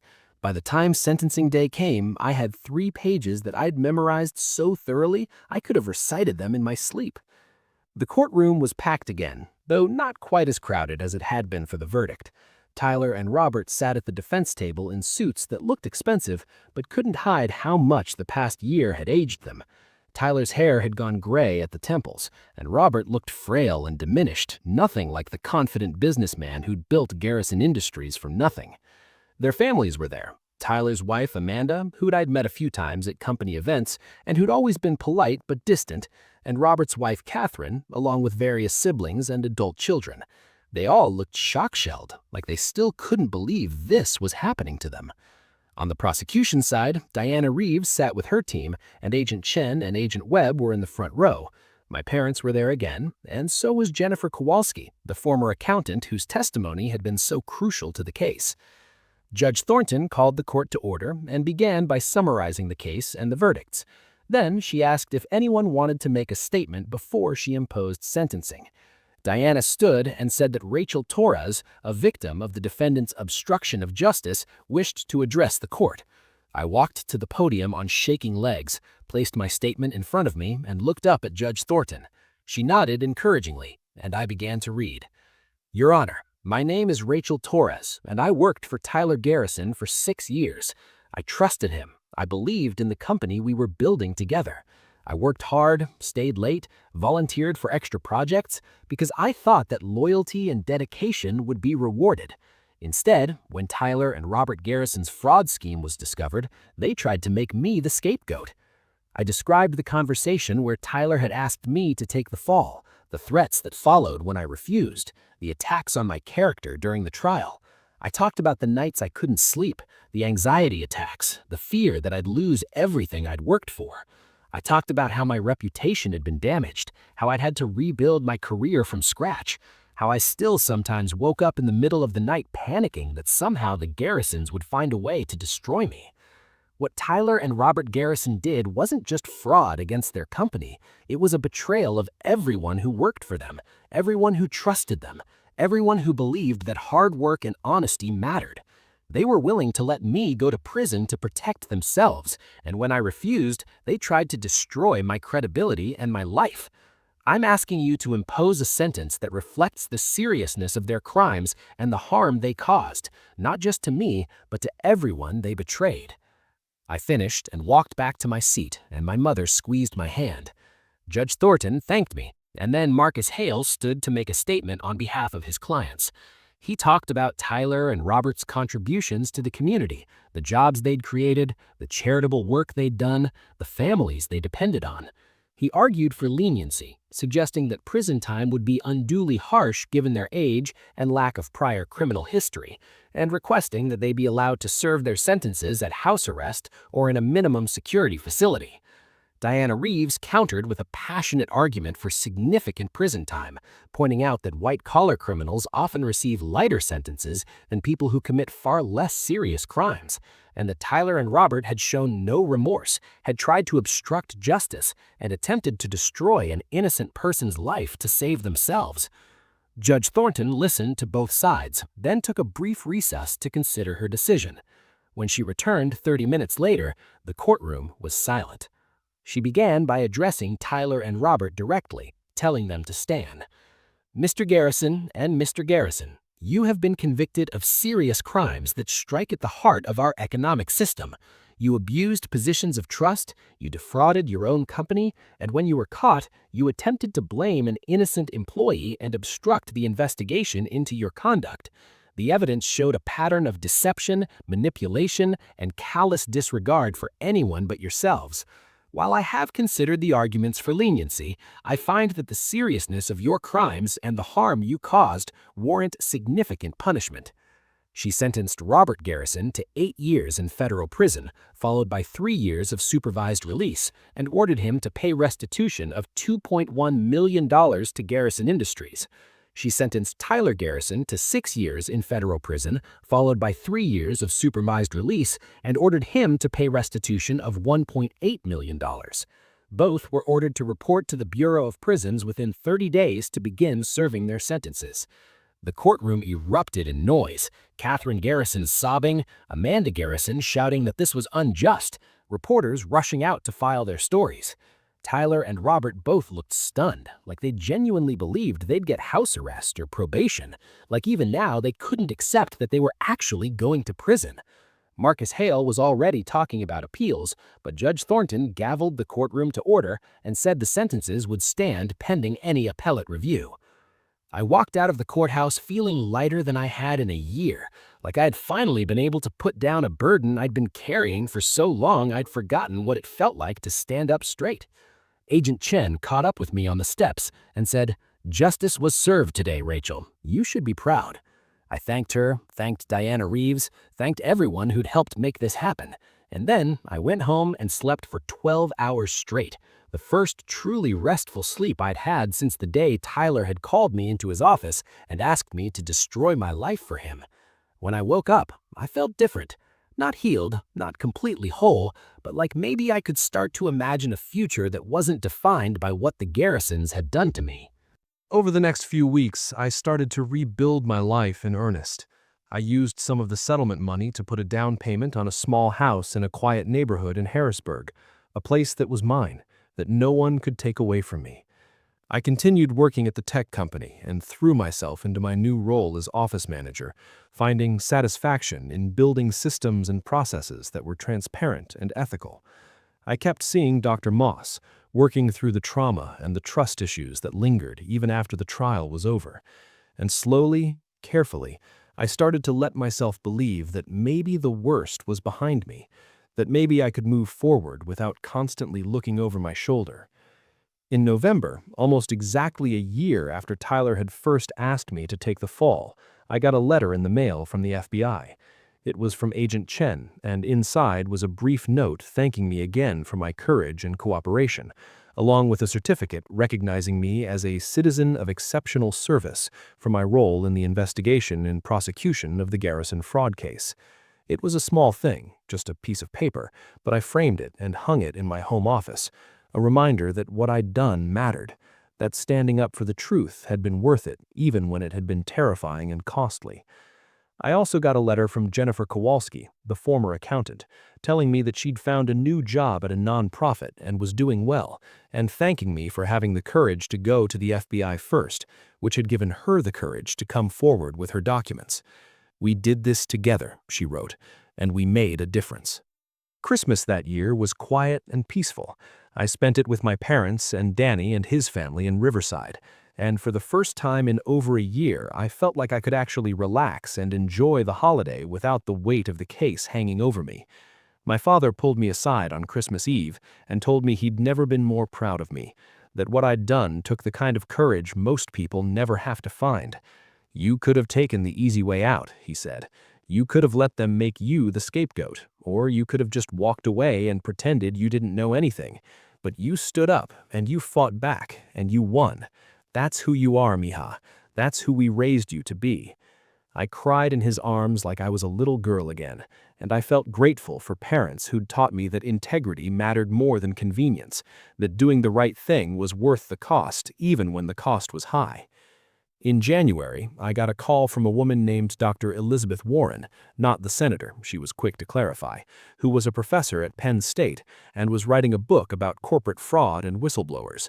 She'd followed my case and wanted to know if I'd be willing to be interviewed for her book, to share my story as a case study in what happens when employees try to hold powerful people accountable.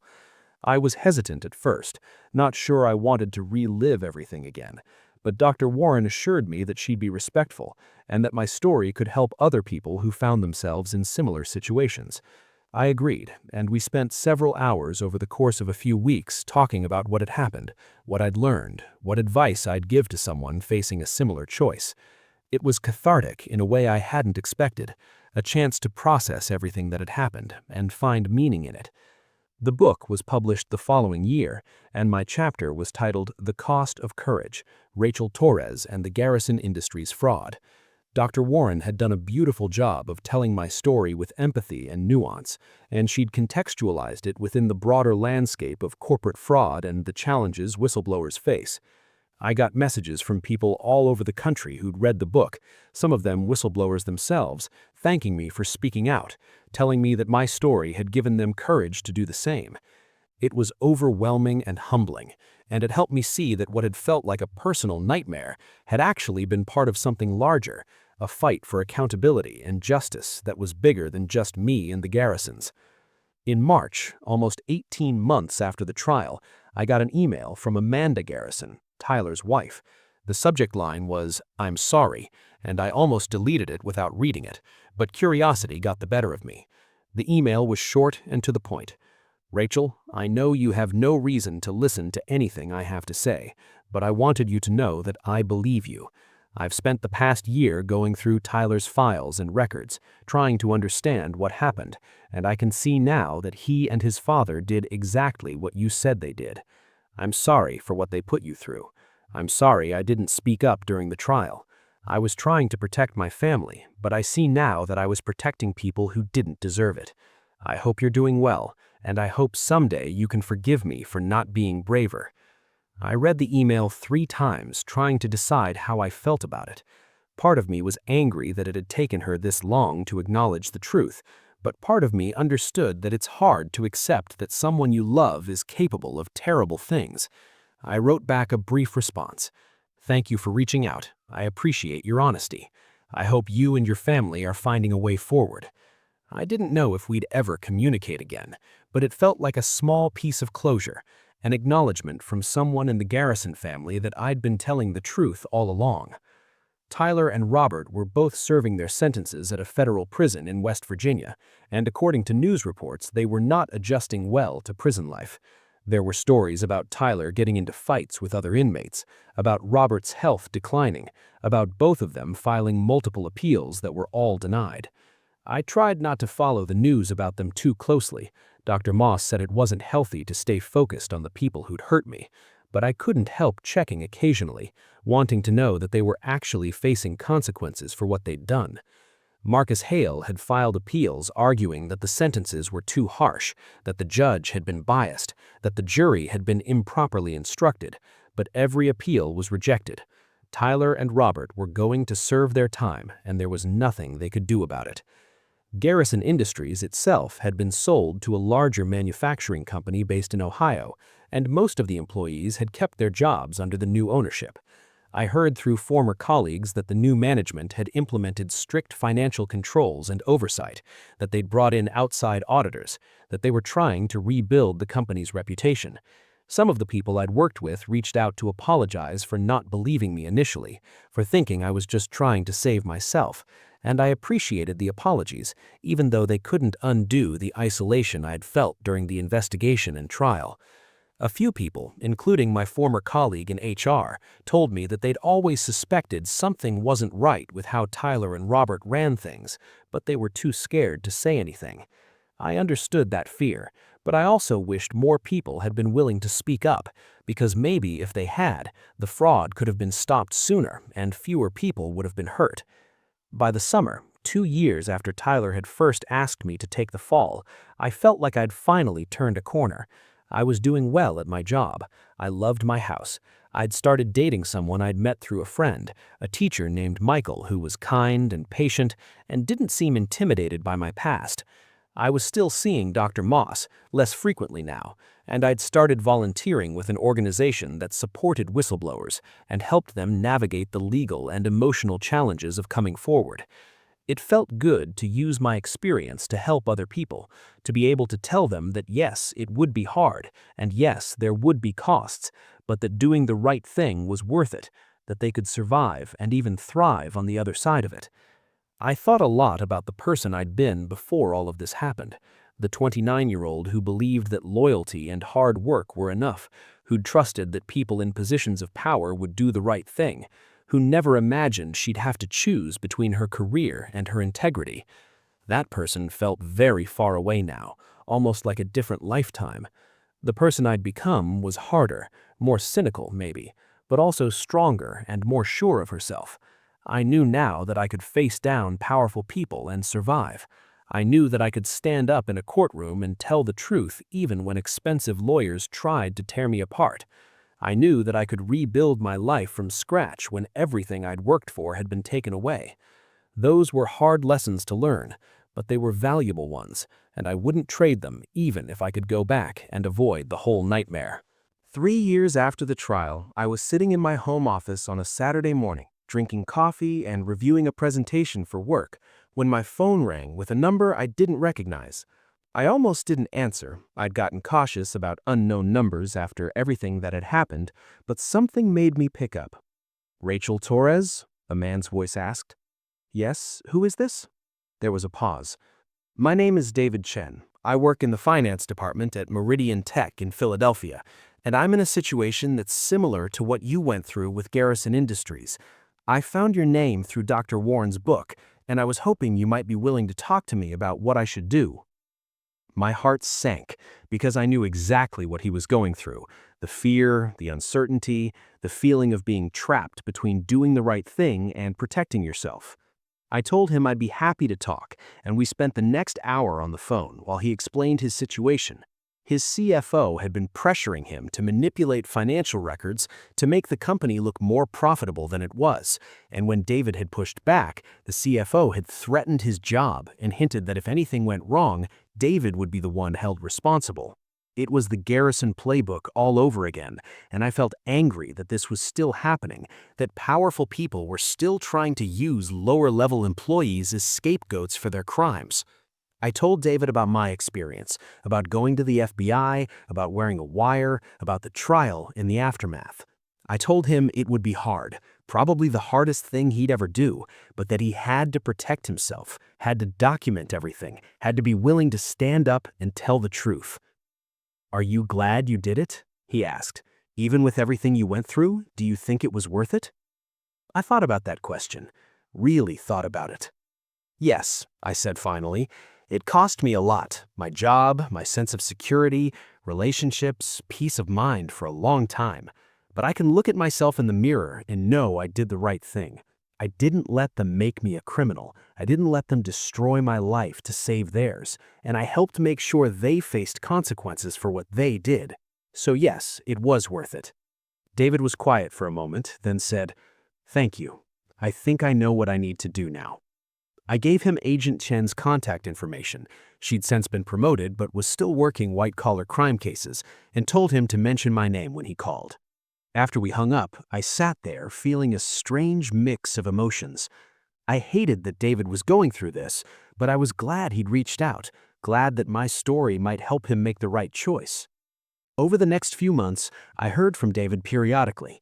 He'd gone to the FBI, they'd opened an investigation, and he was cooperating as a witness.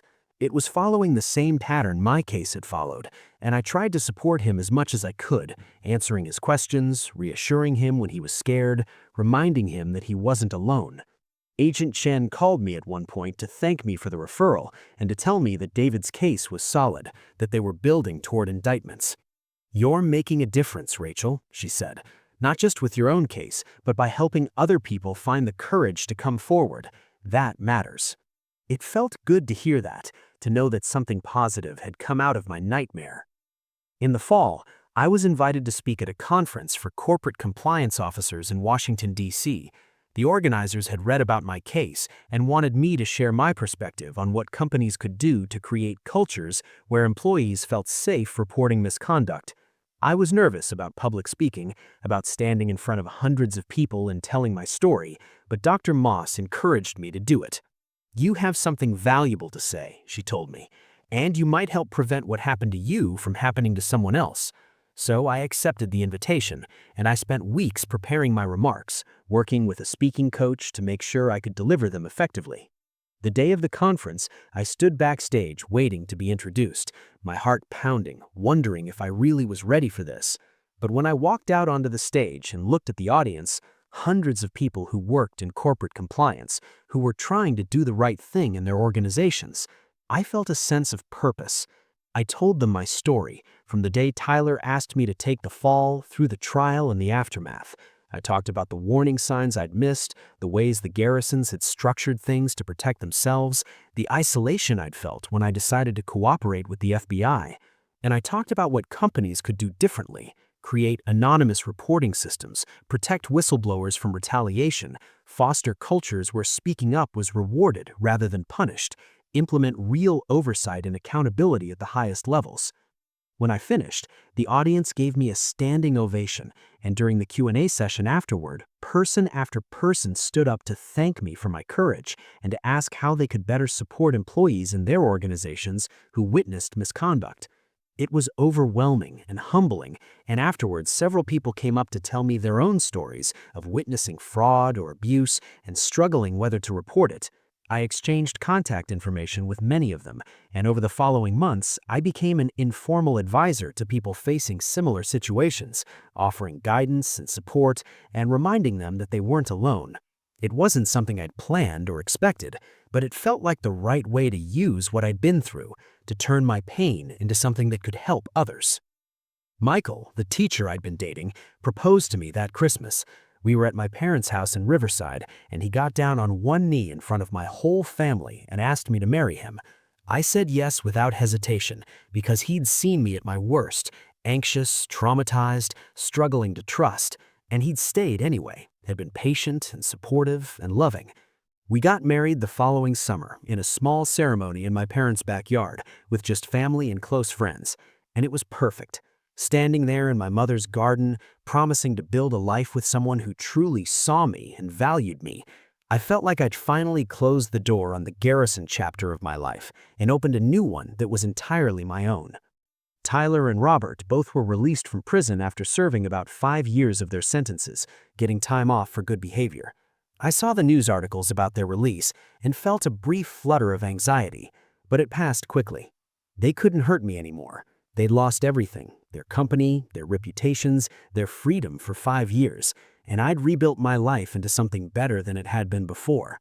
I heard through the grapevine that Tyler had moved to Florida and was working in sales, that Robert was living with his daughter in North Carolina and was in poor health. I felt no satisfaction in their downfall, but I also felt no sympathy. They'd made their choices and they'd faced the consequences, and that was justice. 4 years after the trial, Michael and I bought a bigger house in a suburb of Harrisburg, and I found out I was pregnant. It was unexpected, but welcome, and as I felt my daughter growing inside me, I thought about what kind of world I wanted her to grow up in.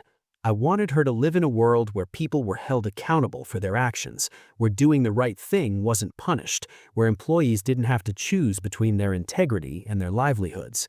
I knew that world didn't exist yet, not fully, but I also knew that every person who stood up and told the truth, every whistleblower who refused to be silenced, every organization that chose transparency over cover-ups, all of that moved us a little bit closer, and I'd played a part in that, however small, and that meant something. Agent Chen came to visit when Elena was a few months old, bringing a stuffed animal and a card that made me cry. Inside, she'd written, "For Elena, daughter of one of the bravest people I've ever known. May she inherit her mother's courage and integrity. The world needs more people like Rachel Torres." We sat in my living room drinking tea while Elena napped, and Agent Chen told me about the cases she was working on, the whistleblowers she was protecting, the corporate criminals she was pursuing. "Your case changed things," she said. "It showed other potential witnesses that they could come forward and survive, that the system could work if they were brave enough to trust it. We've had a significant increase in corporate fraud cases being reported, and I think a lot of that is because of the example you set." I thought about David Chen, the finance employee from Philadelphia who'd called me 3 years ago. His case had gone to trial, and his CEO and CFO had been convicted and sentenced to prison. David had reached out afterward to thank me, to tell me that he'd gotten through it because he'd known someone else had done it before him and survived. And I thought about all the other people who'd contacted me over the years, who'd read Dr. Warren's book or heard me speak at the conference or found my name in a news article, people who were facing impossible choices and needed to know they weren't alone. I'd helped them, and in helping them, I'd found a purpose that went beyond just surviving what the Garrisons had done to me. I'd found a way to make meaning out of suffering, to turn my worst experience into something that could benefit others. 5 years after the trial, I was offered a job as the Director of Ethics and Compliance at a large healthcare company in Harrisburg. It was a significant step up in responsibility and salary, and it felt like the perfect culmination of everything I'd been through. I'd be responsible for creating systems and cultures that prevented the kind of fraud I'd witnessed at Garrison, for protecting employees who reported misconduct, for ensuring that the company operated with integrity at every level. I accepted the position, and on my first day, sitting in my new office, I thought about 29-year-old Rachel, who'd walked into Tyler Garrison's office 6 years ago and had her whole world turned upside down. I wished I could tell her that she'd survive, that she'd be okay, that the nightmare she was about to endure would ultimately make her stronger and lead her to a life she couldn't have imagined. I kept in touch with Jennifer Kowalski, the former Garrison accountant whose testimony had been so crucial to the case. She'd gone back to school and gotten her MBA, and she was now working as a financial consultant, helping small businesses set up proper accounting systems. We met for coffee every few months, and we'd talk about our lives, our families, our careers, and occasionally about the trial and what we'd been through. "Do you ever regret it?" she asked me once. "Coming forward, I mean. Do you ever wish you'd just kept your head down and let it play out without you?" I thought about it, really considered the question. "No," I said. "I regret that I was put in that position in the first place. I regret that Tyler and Robert thought they could use me as a scapegoat, but I don't regret standing up to them. That was the only choice I could live with. On the 6th anniversary of the day Tyler had asked me to take the fall, I wrote a blog post about my experience. I'd been thinking about it for a while, wanting to share my story in my own words rather than through news articles or someone else's book. I wrote about the fear and the isolation, about the trial and the aftermath, about the cost of doing the right thing and why it was worth it anyway. I wrote about the people who'd supported me, my parents, Agent Chen, Diana Reeves, Dr. Moss, Michael, and the people who'd come after me, the other whistleblowers I'd been able to help because I'd gone first. And I wrote about what I'd learned, that courage isn't the absence of fear, it's acting despite the fear, that integrity matters more than convenience, that ordinary people can stand up to powerful institutions and win, that the truth, even when it's costly, is always worth telling. The blog post went viral. Within a week, it had been shared thousands of times, and I was getting messages from people all over the world, whistleblowers, fraud victims, employees facing ethical dilemmas, people who just wanted to say thank you for speaking out. News outlets asked to interview me, and I did a few carefully selected appearances, always with the same message. If you see something wrong, say something. Document everything. Find people you can trust. Protect yourself, but don't stay silent. The system isn't perfect, but it can work if enough people are willing to stand up and demand accountability. I knew I was privileged in some ways. I was educated, I had family support, I'd ultimately landed on my feet financially, and I tried to acknowledge that, while also emphasizing that anyone, regardless of their circumstances, deserved protection when they reported misconduct. A year later, I was contacted by a producer from a major streaming service who wanted to make a limited series based on my story. I was skeptical at first. I didn't want my trauma turned into entertainment. But after several conversations, I agreed on the condition that I'd have creative input and that the series would focus not just on the drama of the trial, but on the broader issues of corporate fraud and whistleblower protection. The series was released 2 years later, and while it was strange to see actors portraying me and Tyler and the other people involved in the case, I was proud of how it turned out. It was honest and nuanced, and it sparked a national conversation about corporate accountability and the treatment of whistleblowers.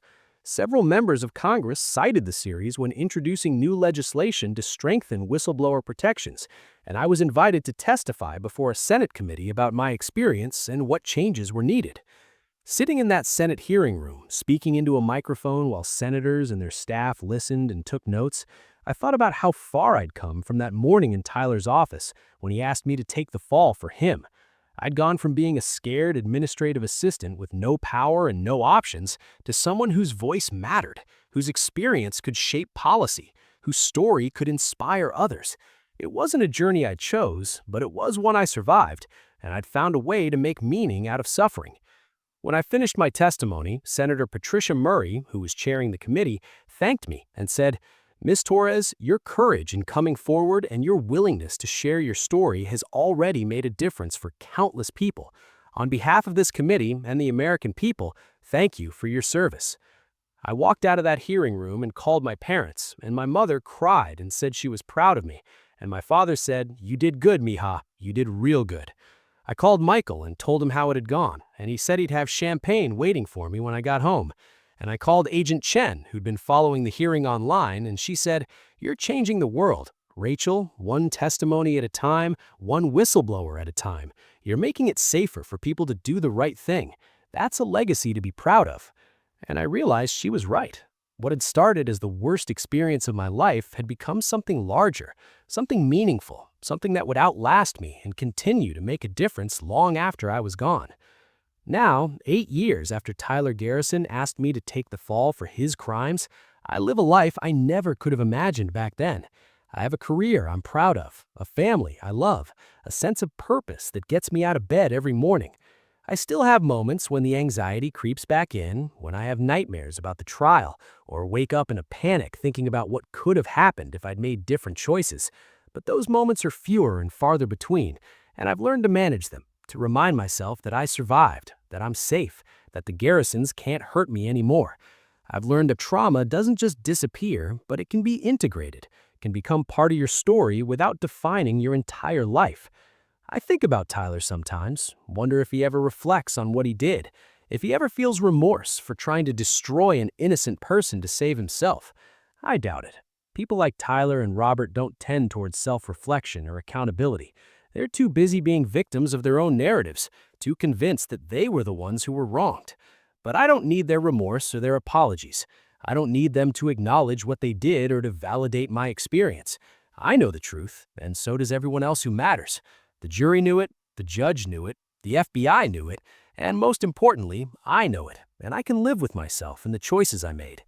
If I could go back and talk to 29-year-old Rachel, sitting in Tyler's office on that November morning, terrified and alone and convinced her life was over, I'd tell her this: you're stronger than you know. You're about to go through hell, but you're gonna survive it, and you're gonna come out the other side as someone you can be proud of. You're gonna help people. You're gonna make a difference. You're gonna build a life that's better than anything you could have had if you stayed silent. It's gonna be hard, harder than anything you've ever done, but it's gonna be worth it. So take a deep breath, call the FBI, and tell them everything. Trust yourself, trust the truth, and know that you're not alone, even when it feels like it. That's what I'd tell her, and that's what I tell everyone who reaches out to me now, everyone who's facing their own impossible choice between doing the right thing and protecting themselves. I tell them my story, and I tell them they can survive their own story. And I tell them that the world needs people who are willing to stand up and tell the truth even when it costs them everything. Because that's how things change. That's how corrupt systems get exposed and dismantled. That's how justice happens. Not through grand gestures or perfect heroes, but from ordinary people finding extraordinary courage in moments when it would be so much easier to look away. I took the fall that Tyler Garrison tried to give me, and I turned it into a platform. I took the worst thing that ever happened to me and I made it mean something. And now, every time someone reaches out to me to say that my story gave them courage, every time a whistleblower comes forward because they know someone else did it first and survived, every time a company implements better protections because they don't want to be the next Garrison Industries, I know that it was worth it. All of it. The fear, the anxiety, the attacks, the sleepless nights, the years of rebuilding. It was worth it. Because I didn't just save myself, I helped save others too. And that's a legacy I can be proud of.